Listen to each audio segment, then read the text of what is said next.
La radiodiffusion télévision française présente Les aventures de Tintin d'après Hergé, un feuilleton radiophonique de Nicole Strauss et Jacques Langeais, réalisé par René Villemet.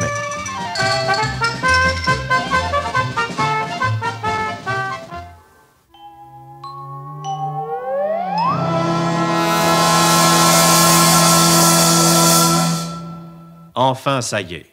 Le grand jour, ou plutôt la grande nuit du départ de la fusée lunaire est arrivé. Très ému, M. Baxter, Tintin, Haddock, le professeur Tournesol, Wolf et Milou, bien entendu, sont réunis devant la fusée sur la piste de lancement. Messieurs, le moment est venu de nous séparer.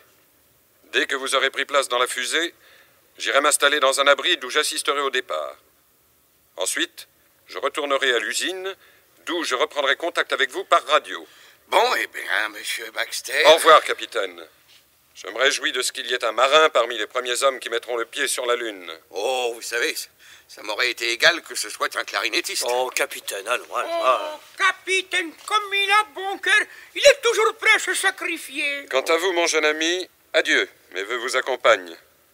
Je regrette de ne pouvoir être des vôtres. Écoutez, monsieur Baxter, si vous y tenez vraiment, je puis vous céder ma place. Merci, capitaine. C'est très chic de votre part, mais je ne puis exiger de vous un tel sacrifice. Oh, mais ce serait avec plaisir. Monsieur Baxter... Au revoir, Wolf. Et bonne chance. Vous savez combien je vous estime. Je compte sur vous pour seconder efficacement le professeur. Je vous remercie, monsieur Baxter. Vous pouvez avoir confiance. Quant à vous, mon cher professeur, votre compétence est la meilleure garantie du succès. Merci, monsieur Baxter. Je n'ai qu'une parole. Ou nous irons sur la Lune, ou nous périrons tous. Eh ben, c'est gai. Et maintenant, messieurs, il faut partir. L'ascenseur nous attend.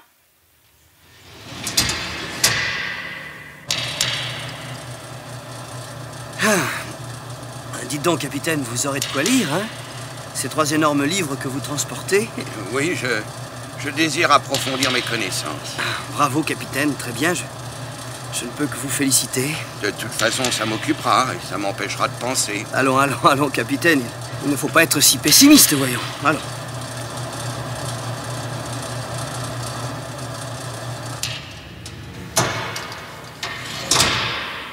Eh bien, nous y sommes. Voulez-vous que je vous aide à porter tout ça? Non, merci, ça va très bien comme ça. La fusée vous est ouverte. Passez, messieurs. Entre nous, mon vieux Milou, je t'avoue que j'ai sérieusement le trac. Oh, moi aussi. Oh là là. Allons, Tintin, allons. Oui, voici, professeur. Voilà. Viens, Milou, allons, cours. Entrez vite. Et maintenant, adieu la Terre. La porte de la fusée s'est refermée, les passerelles sont retirées, les ouvriers abandonnent les tours de montage. Au pied de la fusée, M. Baxter est rêveur. Le sort en est jeté. Les voilà enfermés dans ce qui pourrait bien devenir leur tombeau.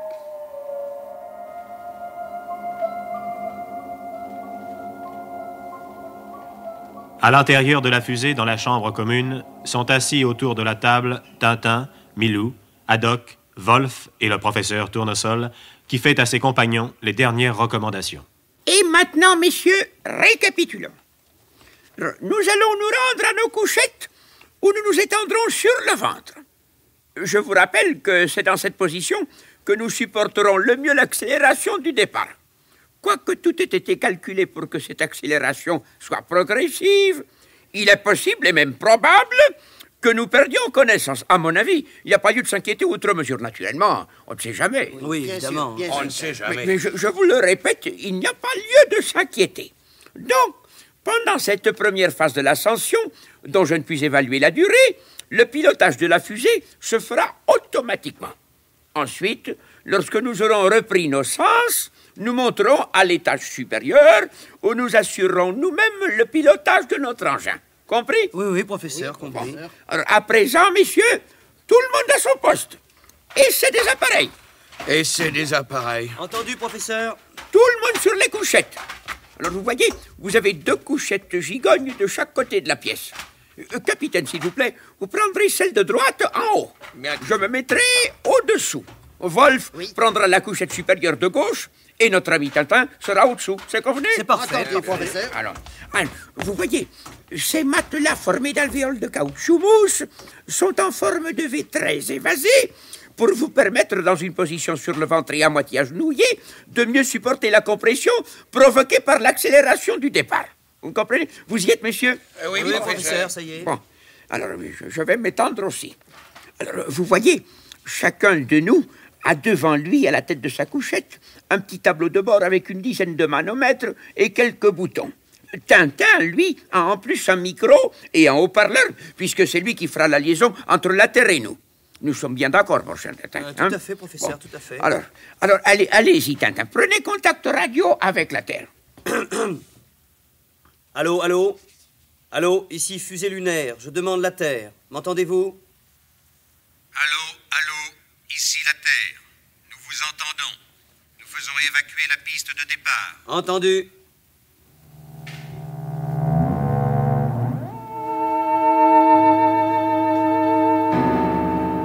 Et c'est un spectacle formidable, fabuleux, qui se déroule. À l'extérieur, les tours de montage toujours illuminées reculent lentement jusqu'au premier contrefort des montagnes.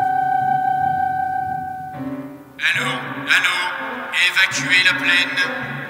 Nous répétons, évacuez la plaine. Les hommes, les voitures, les camions quittent à leur tour la piste de lancement. La fusée reste seule dans la plaine déserte. Allô, allô, ici la Terre. La plaine est évacuée. Il reste 25 minutes. Êtes-vous prêts? Allô, allô, ici fusée lunaire, nous sommes prêts pour le départ. Allô, allô, ici la Terre. Il reste encore 12 minutes. 12 minutes pendant lesquelles nos 4 passagers se plongent dans leurs pensées. Mon Dieu, mais c'est terrible, hein? Et si j'avais fait une erreur dans mes calculs, ce serait épouvantable. Oh, mais non, c'est pas possible. Et pourtant... Encore 10 minutes. Mon vieux Tintin, tu as déjà vécu pas mal d'aventures, mais je me demande si celle-là ne sera pas la toute dernière. Encore 5 minutes. 5! Encore 4 minutes. Allô, allô, Milou, viens à côté de moi, viens te coucher, viens vite, Milou. Se coucher? Mais pourquoi? Il n'est pas fatigué, Milou. Pourquoi voulez-vous qu'il aille se coucher? Il est sans doute le seul en Sildavie à ne pas mesurer la gravité de la minute présente. Encore 3 minutes. Qu'est-ce que je suis venu faire dans cette galère? Et quand je pense que c'est moi qui ai rendu la mémoire à ce cornichon de tournesol. Encore 2 minutes. Qu'ai-je fait? Qu'ai-je fait? Comment ai-je pu me laisser entraîner dans cette épouvantable histoire? Encore 1 minute. Milou n'y comprend décidément plus rien. Une minute avant quoi? Ou bien la fusée s'élèvera comme prévu, ou bien tout sautera lorsque je presserai sur ce bouton. Attention, préparez-vous. Il reste encore exactement 30 secondes. Encore 20 secondes. Mon Dieu, d'où proviennent ces coups sourds et réguliers? Oh mais ce sont les battements de mon propre cœur. Là-bas, au poste de garde, M. Baxter ne quitte pas des yeux la petite vitre qui lui permet de surveiller le départ de la fusée. Attention, encore 10 secondes. Ça y est, le sort en est jeté. Pourvu que tout se passe comme nous l'avons prévu. Dans la fusée, Tournesol se prépare à appuyer sur le bouton qui va décider de tout. 9, 8, 7, 6, 5, 4, 3, 2, 1. À la grâce de Dieu.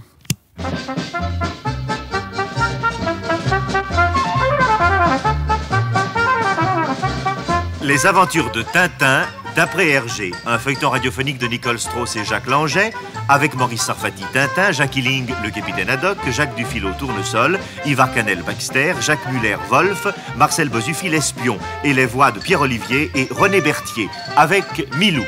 C'est drôle! Chef opérateur du son, Jean-Just Forgue. Bruitage et effets sonores, Joël Noël. Musique originale de Vincent Vial. Assistante, Michel Pietri. Réalisation, René Villemet.